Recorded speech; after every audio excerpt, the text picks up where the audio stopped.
आऊज़ुबिल्लाहि मिनश्शैतानिर्रजीम बिस्मिल्लाहिर्रहमानिर्रहीम। अस्सलामु अलैकुम या अली मदद। मोमिनीन व मोमिनात की खिदमत में आज एक बेइंतहा मुजर्रब तरीन वजीफ़ा अमल लेकर आए हैं। ऐसा मुजर्रब तरीन ये वजीफ़ा अमल है बर्बादी दुश्मन का।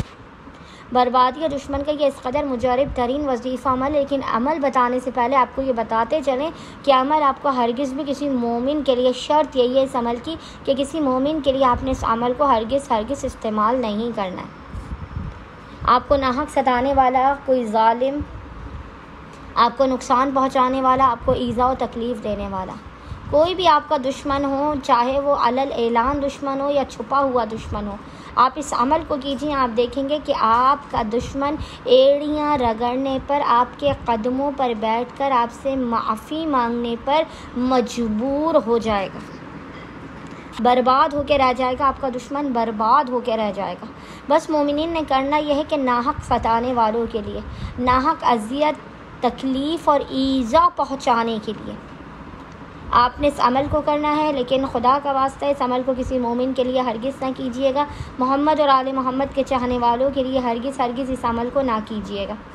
ये अमल व वजीफ़ा यह है, आपने करना यह है कि आपने कम से कम भी 14 दिनों तक, 14 डेज़ तक कंटिन्यूसली आपने बाद नमाज मगरिबैन, मगरिब की नमाज के बाद आपने मुसल्ले ही पर बैठकर बिना किसी से कलाम किए सूरह कौसर को 28 मरतबा 28 टाइम्स पढ़ना है।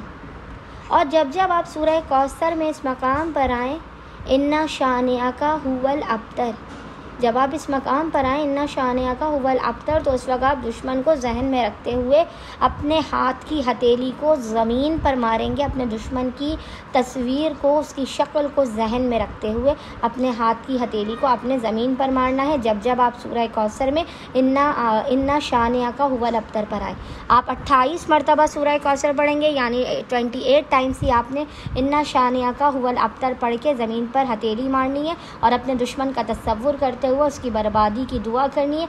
आप खुद देखेंगे कि आपको सताने वाले, आपको तकलीफ़, ईज़ा और परेशानी में मुब्तला करने वाले किस तरह से तबाह, बर्बाद, ज़लील व ख्वार और रुस्वा होते हैं, आपके कदमों पर गिर के माफ़ी मांगने पर मजबूर होते हैं। अल्लाहुम्मा सल्ली अला मुहम्मद व आले मुहम्मद व अज्जिल फ़राज।